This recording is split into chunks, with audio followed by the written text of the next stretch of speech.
Hi, Mr. Vijay Kumar. Ikingla? I'm enjoying. Thanks for inviting me. And I spent the last 1 hour back immersed in art and paints and colors. Thank you.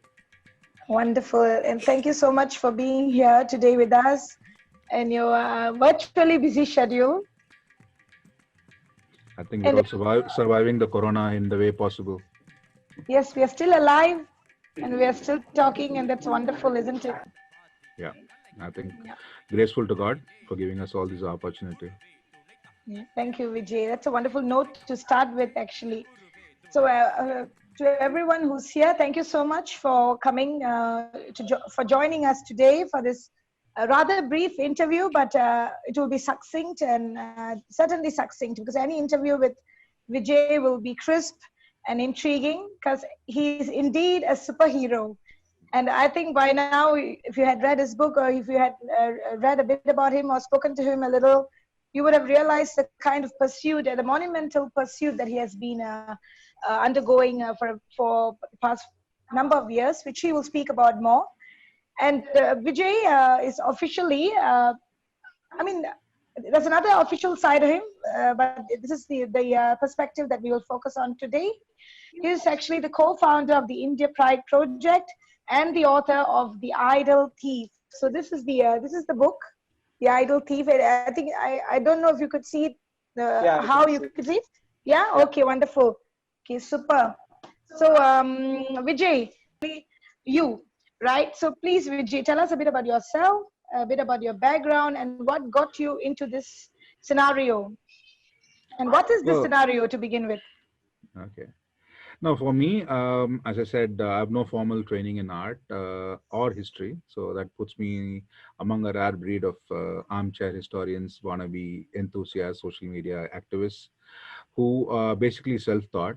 And in that way, I would say that I carry it as a proud medal because we're uncorrupted by any influence. We're largely self-taught, meaning we look, see, and learn. I come from a small village. Of course, I born and brought up in Chennai. Moved to Singapore in 2006.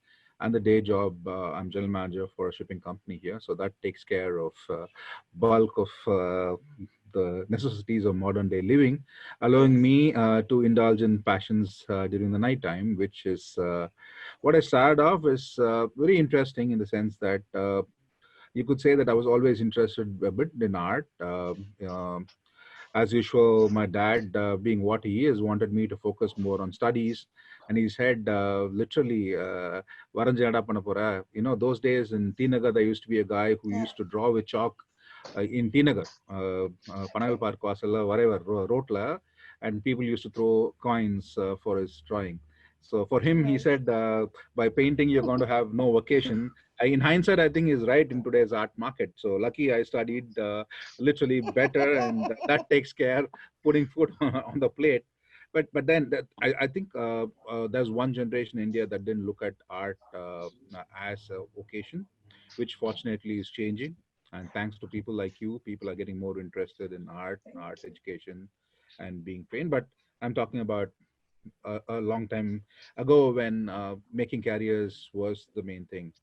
Right. And I would say that that stayed in the back of my mind. And my grandmom introduced me to a book that changed the course of my life. The book is a book by Kalki, Ponniyin Okay. Selvan, Oh, sure. on a little known period of King Rajaraja's life.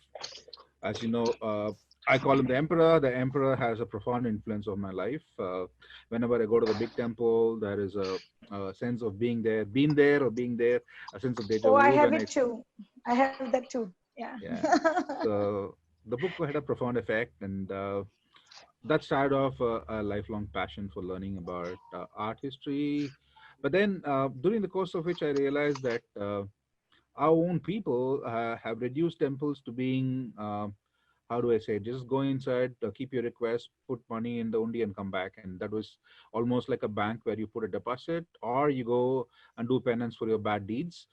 So temples were reduced to that. They were necessarily not that. They were repositories of art.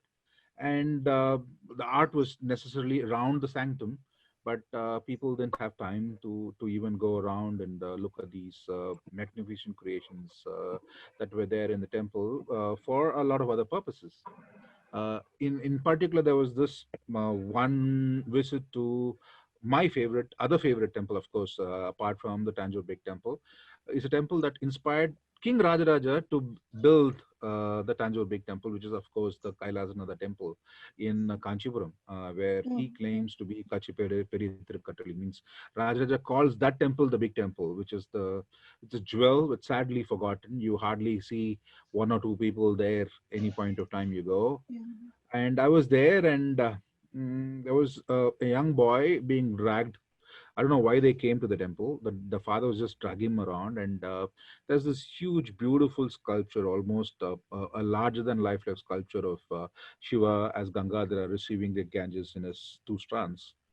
And the little boy asked his father, "Appa, who is this?" And the father said Vishnu and walked off. That's when I realized that we don't even know our gods. Not only do we know our gods, we don't know the forms, we don't even know who it Mm. is.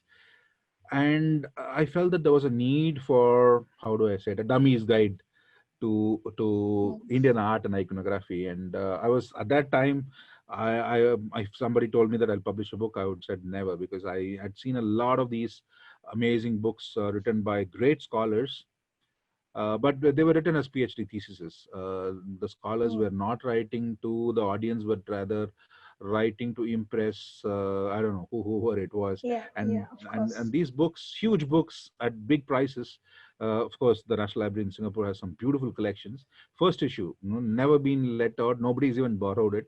And that's when I realized that there was a need for a bridge. Try to get people to these books are so good, but it takes about 10 years of time to prepare yourself to go to the third page. So there was a Mm. good opportunity to come up with the dummies guide, and that's when the internet was booming. And as luck would have it, I had a good friend in the US who had not even met, who had I was basically writing in Google groups and Yahoo groups about temple art and iconography, basically my experiences in learning narrative storyboards, narrative panels. And at that point of time, the guy, as usual, whenever we have Google groups, there are always cabals that form. And there's one cabal that was trying to say that this guy is flooding our mails by Mm. writing about Mm. all Mm. this stupid stuff. So the guy said, okay, stop sending attachments. Why don't you host it on a blog site? And that's how the Yeah. concept of Poetry in Stone came up. We started doing it as a bilingual site with Tamil and English. And at some point of time, the gas was empty. What stuff I had in the tank was over 300 posts, uh, depending on it. And by luck could have it, uh, But there it was a was quite a lot. thing, right? I mean, it was and still is a successful domain that you had created for those who are officially and unofficially involved in sculpture, isn't it? I mean, it was a breakthrough in a way, Sure, and it I yeah. didn't when I did it, I didn't realize it was the added benefit was it was a net which I bagged a lot of big fish. So this happened in 2007, and I would say that my core team of volunteers are those who joined me at that initial stage, reading my blogs and writing to me. And I still remember a couple of them, Arvind and Sashwat, for example. It was around 2 o'clock. I was in work in Vietnam, and I get this call from India, and Arvind, over 11 years, still does not remember time zones. So he calls me at 2 o'clock. The first call, imagine somebody calling you, and this is not with WhatsApp, on a bill line, and the call goes for 1.5 hours at 2 a.m. in the morning, and we're talking about art. And that's when I realized that there were similar crazy guys out floating around. And we decided that we should take this on in a much more organized way, and we started visiting Okay. sites. We used to do a lot of read up about the sites before we go. Meaning, we already completed what we had in Tamil Nadu, and I was lucky in traveling in Southeast Asia, so I used to cover sites in Southeast Asia. But there was a large corpus of sites in India itself that was sadly neglected and not even covered. And we decided that we will look at. So we started collecting published material about all these sites in Maharashtra, Madhya Pradesh, Andhra Pradesh, Gujarat, Bihar. That's when we Nice. started going there, after reading about them. So we do about four guys in depth 3 months preparation. We end there, and we are expecting to see a lot of stuff that's already published. We go there on a week notice, each one of us lugging tons of camera equipment, But uh, what was the purpose, Vijay? Why you? I mean, I'm sure it was more than a craze, right? There was no, it was something that, simple. yeah. I had to blog, and there was no content left, so I needed photographs, and Okay, I needed interesting stories, and there was we it became like viewers were craving for new posts, and they were saying, "Oh, where's the next post? Where's the next post?" But then right, when we went there, we realized no, we were all excited to be there because these were sites which we had never learned in our textbooks. We didn't even realize it's another story what is there in Indian textbooks. We get to see only right. Delhi and surroundings. Hardly Yes, anything yes, is of on course, of Karnataka. course. And the Taj So not Mahal. yeah. Yeah. So there's so much beautiful sites. For example, in Maharashtra, we were 10 days in Maharashtra, in Ahmednagar district. I was shocked. There was just outside Pune onwards. There was there was there was so much to see. But then it was quite interesting in the sense that we had to get permissions from the ASI. We got all the due work done with ASI, and we would leave them with copies of whatever we did. And it was then that's when we realized the shortcomings of the system, in the sense that there was a senior person who was in a site. He comes to us with a thumb drive, give me your photos. And I said, brother, Oh, it's not a thumb drive, you need hard disk. It's like, you know they're not used to mm. technology, and we lucky. We In fact, one of our photographs now hangs in the Badami site museum, enlarged, of course. uh, Okay, great. but then when we went to these sites, expecting to see a lot of stuff, uh, some of them were missing. And that's when the Okay, harsh reality came up. We started asking questions. They would say, it's in the godown, it's in the site museum. You go to the site museum, they say, no, it's in the storage. Something was amiss. And that was the okay, time when we saw our first introductions to the dark side of art market and absolutely, yes. large auction houses. And okay, of course, when we read your book, I first of all, to begin with, I need to ask you something, Vijay. Does the Idol Thief, your book, speak the truth? It Is speaks. is it a It speaks. documentation of what really happened? Well, Yeah, it was tough. Not that I'm not an academic scholar, as I told you. So for me of to put course, yeah. put a book out with footnotes, I would say the credit goes to Jagannath and my editors, in particular mentioned Parth, who had a lot of patient understanding with me, and also my lawyers, because it was an ongoing case. So we had to. In fact, what you see is about 30% of what I wanted to put out. 70% Okay, we had to stop because it was an ongoing case. So I would say that whatever you is in the book is the truth, but thank you very much for that. there Yes, is more that could have been put out. But yes. then we were open to libel, and also so there was this. So there is definitely a prequel and a sequel coming. Wonderful, because it is, and you have also added your sense of creativity, the narrative, describing the way the priest does his things before being murdered by certain characters, and describing how people got down from the bus, how they walked here, walked there, and how the emotions, how you combined the emotive with the actual, actual minute technical aspects. I think that you did a brilliant job. Not having, not being one who has published books widely, being a first book. Am I right to say it's a first book? Yeah, I did write a Yeah. fiction on my own, but didn't have the guts to put it out. Oh, So no. this is a commission book. In fact, Okay. Jagannath So it's approached not published. The first book is not published yet. not it. Okay, okay, okay, okay. All right. So the first published book, That's and right. it is actually an enjoyable piece of reading, and I encourage everyone to go and grab a copy and from Vijay himself, or is it available on Amazon, Vijay? It is available on Amazon. Actually, it's been Okay, translated into Tamil as well as Selathiridam, and great. the Marathi version is out. The Hindi and Malayalam versions are currently being translated, and Okay, hopefully they will come out. And we're also working on the the sequel as well. on a, let's say, a big news shortly to bring it on screen. Okay, wonderful. But Vijay, I have to come back to this, the previous, the,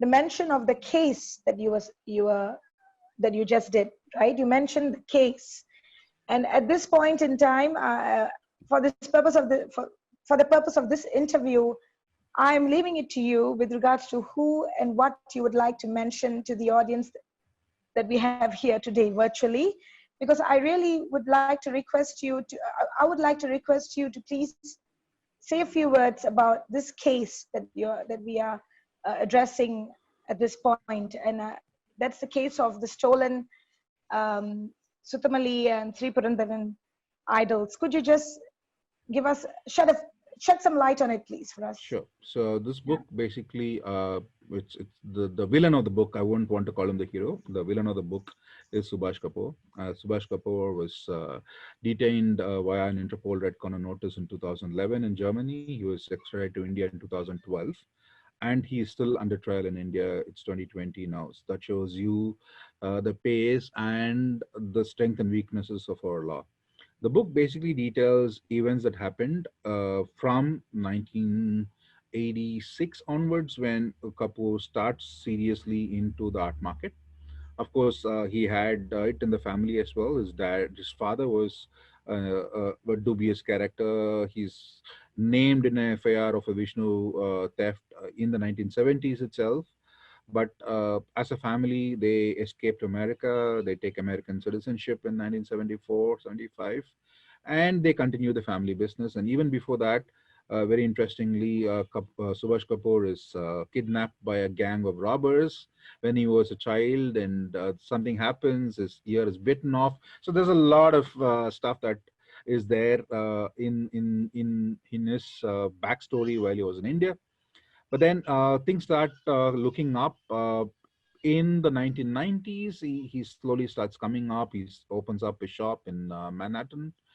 But why I wrote this book was, again, just to digress from Kapoor for a minute.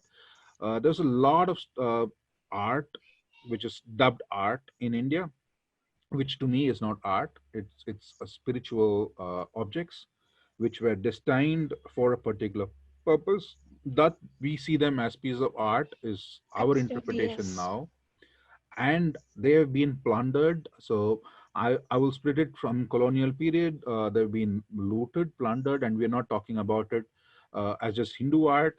For me, don't look at me as an orange clothed person, or I'm not looking at it from a jaundiced eye. For me, I'm looking at bringing back Buddhist icons, Jain Dail. I'm looking at Harappan art, Indus seals that have all been and are being Yes. currently smuggled out of India. So this has been happening. So there is when India was still a colony, art was leaving the country. Post-colony, till 1970, when the UN Statuette comes up, India lost a lot of stuff. And from 1970 onwards to 2012, it's another open house. And during the course of this, every decade we've had Subhash Kapoor-like characters. In the 1960s, it was a prominent person from Bombay. In fact, he produced a movie, and then he escaped to London. And okay, that's giving you too much. In terms of getting into that, so you have every 10 years, you've got these huge characters that are caught, but they're never prosecuted. The case always Yeah. fails, and none of these characters have ever been successfully uh, I would say that they've never served a proper jail term. And Mm, that, mm, in mm. essence, for me was shocking. I see there's a question from Venkat asking how much has been plundered. My estimation is we are losing 1,000 major works of art every year. When I say major Right. works of art, I don't want to put a price to it. We are losing. Right. Of So course. 10,000 major works of art a decade. I said this in an interview in 2008, and people didn't take me seriously. And why they didn't take me seriously was to put things in perspective. Between 1970 and 2000, India had successfully brought back 19 objects, 19. Mm. 2000 to 2012, India brought back zero. 2012 to now, we are now at 49 objects that have come back, and every single one of these objects have had our influence, our group's influence, and there are a lot Okay. more stories to it. I wouldn't say that we have moved mountains, but we have managed to be a effective deterrent, and Kapoor is still behind bars, and I would say that that is a big success for us.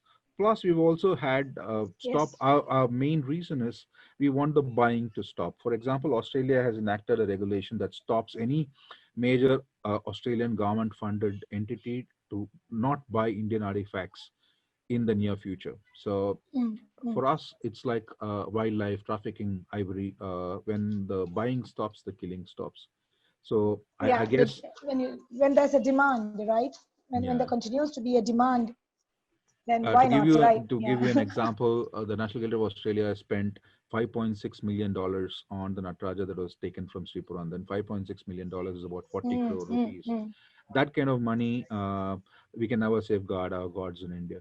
So unless they realize, and the people in power, I would say that it's not just the museums and the art galleries. It comes down to the art market professionals, the curators, who have to do due diligence, not just optical due diligence, and also be responsible in taking these calls. Uh, if you're an expert in art, and if you see a bronze that has still got oil stains, if you see an object that still has crude a stone idol that has axe marks in the back, you know it's freshly looted. It doesn't have a hand, it doesn't have a face, it's been broken into three and is stuck back. And these are clear red flags. And if you still ignore it, that means that you are no ignorant, good faith purchaser. And I think the onus of Yeah, protecting art doesn't just lie with the source nations, it lies with the art market professionals.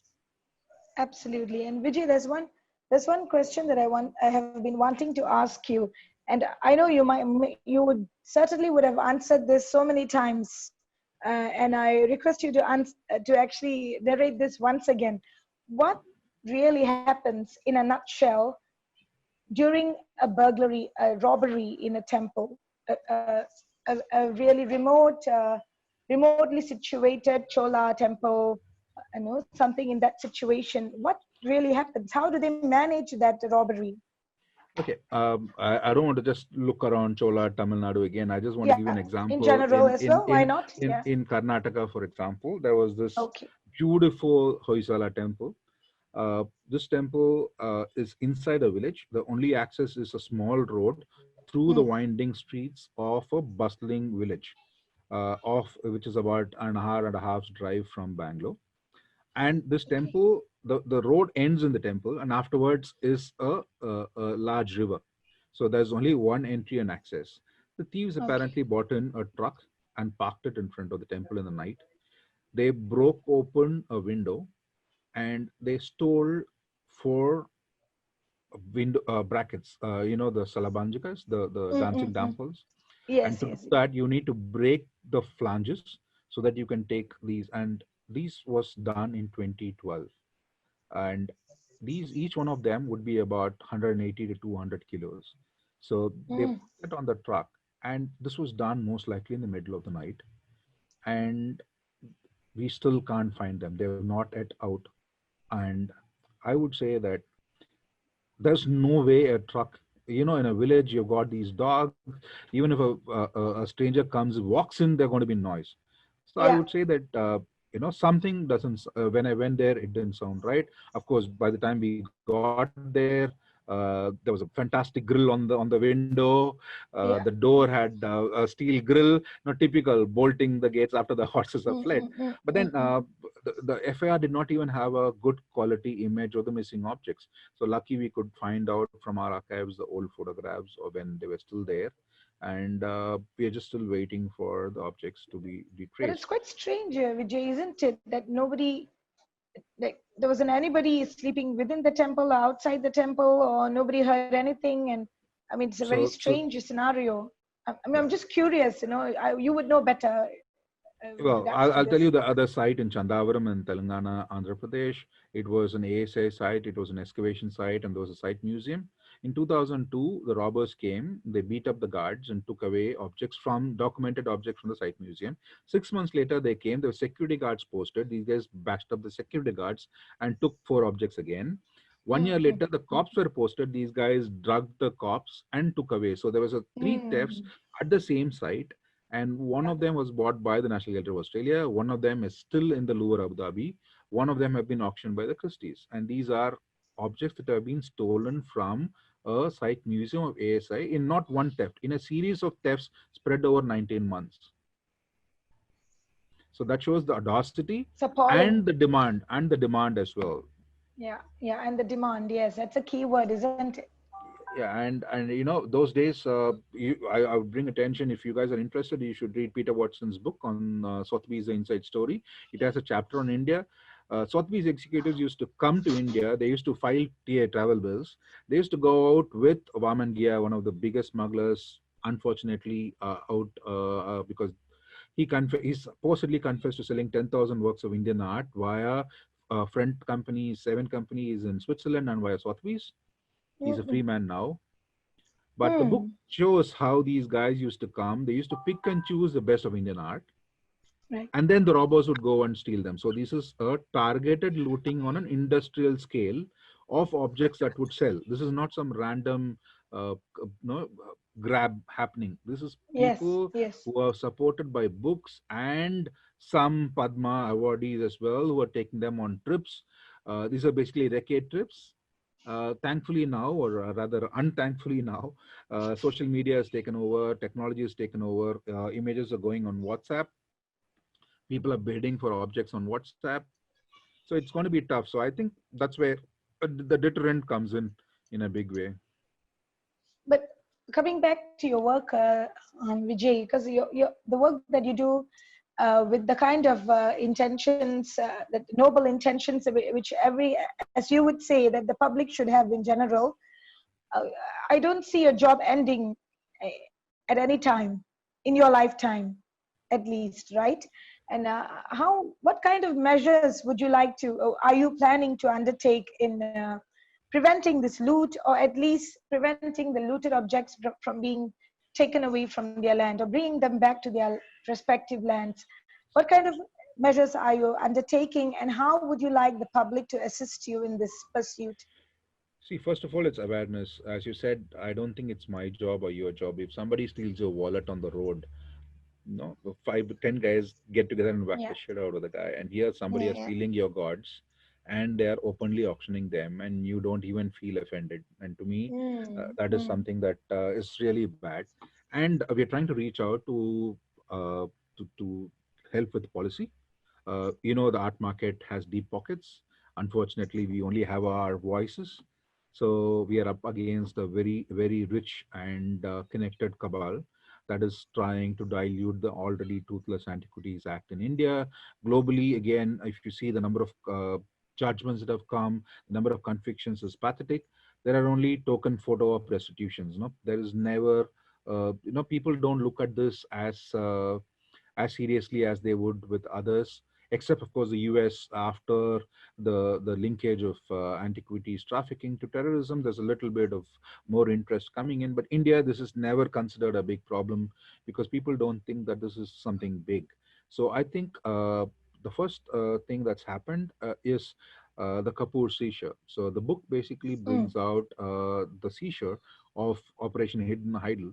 So out of this medium-sized art dealers holding stock in New York in 12 known warehouses, the US Homeland Security recovered $108 million worth of stuff, over 2,800 art objects, and it was his holding stock, and from known warehouses just in New York. And he was in Indian business. Or in general? This was a mixture of predominantly Indian, but when you say Indian art, there was a little bit of Khmer. There's one statue from Sri Lanka. There are a couple from Gandhara. So they were, it was a whole supermarket. So, so I guess, but to answer your question for us, before India Pride Project and we started being actively campaigning for this, Indian art was fair game. If you go into a shop, just to put in perspective, I said India between 1970 and 2000 brought back 19 antiquities. 2000 to 2012, we brought back zero. The same time, Italian art, they have this art crime unit, which is called the Carberry Art Squad. They brought back 178,000 objects, and Mm. that's the difference between law enforcement in both the countries. And here we are talking about mostly non-religious objects. When I say non-religious objects, not under active worship, mostly amphora vases, from Etruscan vases that were found from tombs. So Italy has these tomb robbers who have been robbing and selling out. So most of it are paintings and vases. Technically, some of them are sacred objects, but not religious under worship objects like India. And we're talking Okay. about that is the comparison between the two.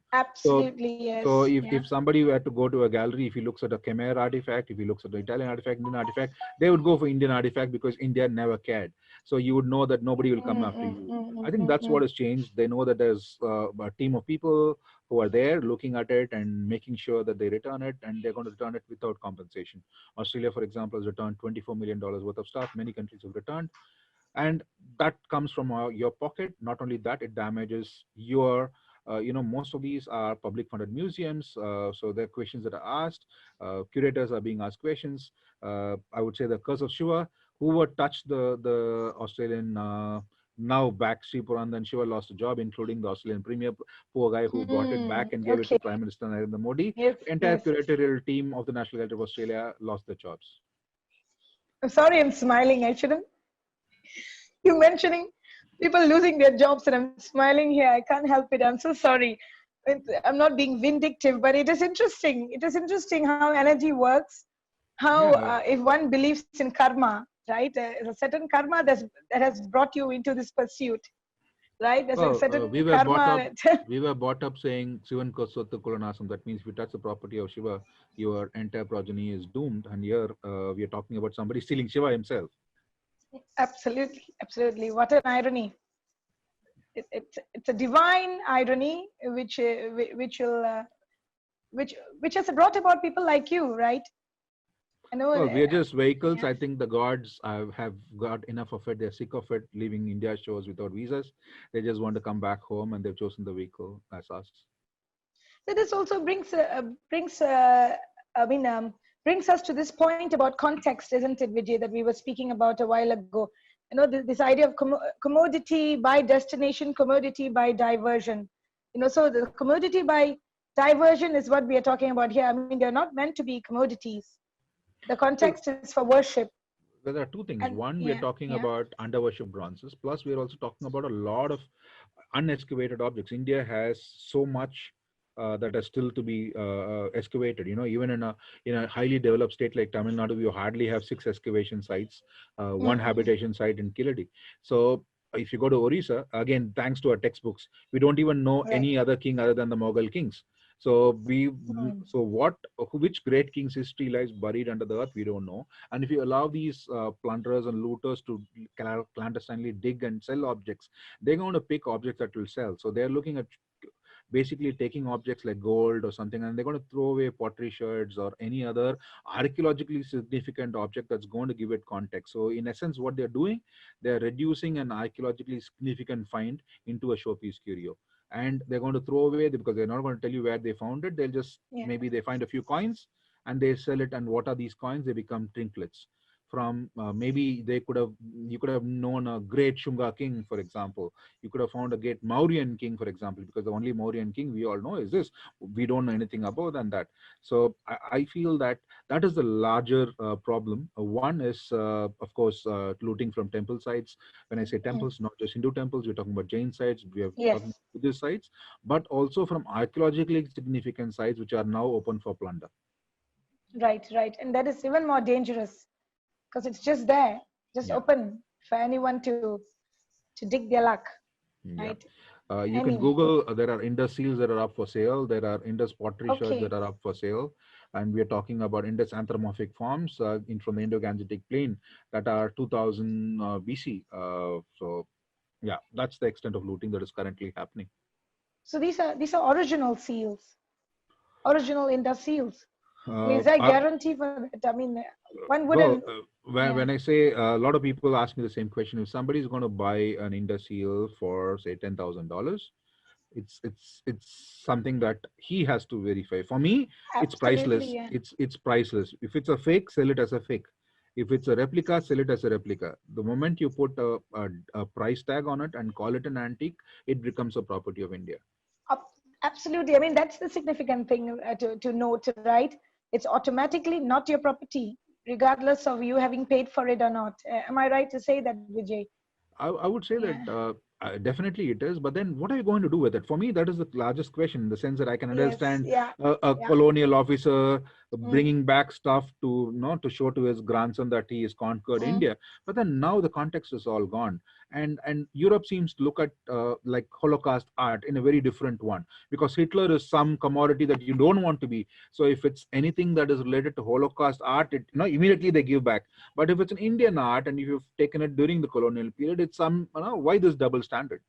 And if you're a Mm, collector, I've seen a mm. lot of these collectors, they collect zealously, but then their progeny don't seem to have these interests. And then they end up as donating to Yes. museums or lining Yes. their swimming pools. And the museums have so much in stock, they're going to go down. And God knows what. Some of these small trinkets, I really don't understand why they're collecting it. And they don't realize that they're headless, harmless, handless, and the damage that is done on the ground.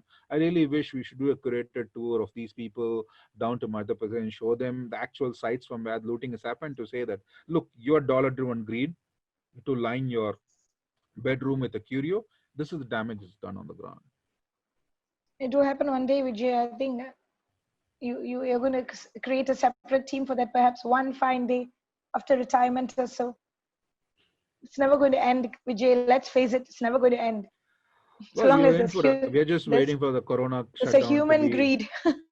No, there is some good news shortly. I think we are looking for a major news break once the Corona shutdown is over, Oh, and we're going super. to empty a few big museums of Indian art.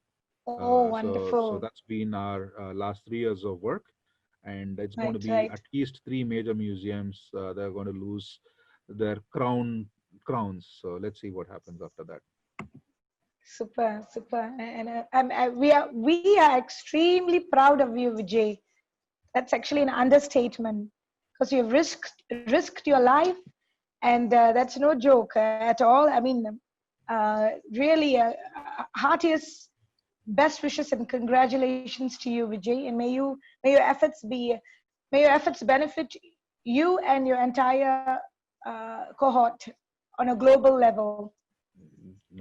If we have time, I would say that all we Question and need. answer. No, Sorry. I just want to place a request. Oh Uh, yeah, we sure, don't, please. as an organization, we don't want money. We never done this for any Of money, course. Yeah. no rewards or awards. The only request is, if you see an Indian object for sale, don't put yourself at risk first. If they allow you to photograph it in a market outside of India or in India, you can look up and you can send it to us. If you see an object in a museum, take one picture with you, one picture without you, and send us the image without you.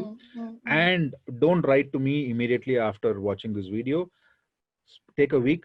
If after a week, if this cause is still in your memory, write to me and we can surely see how we can work forward on this. Wonderful. So that's the way we can help you. All of us can help preserve our heritage together with you. Sure. Yeah. Thank you, Vijay. Thank you so much for this very precious interview.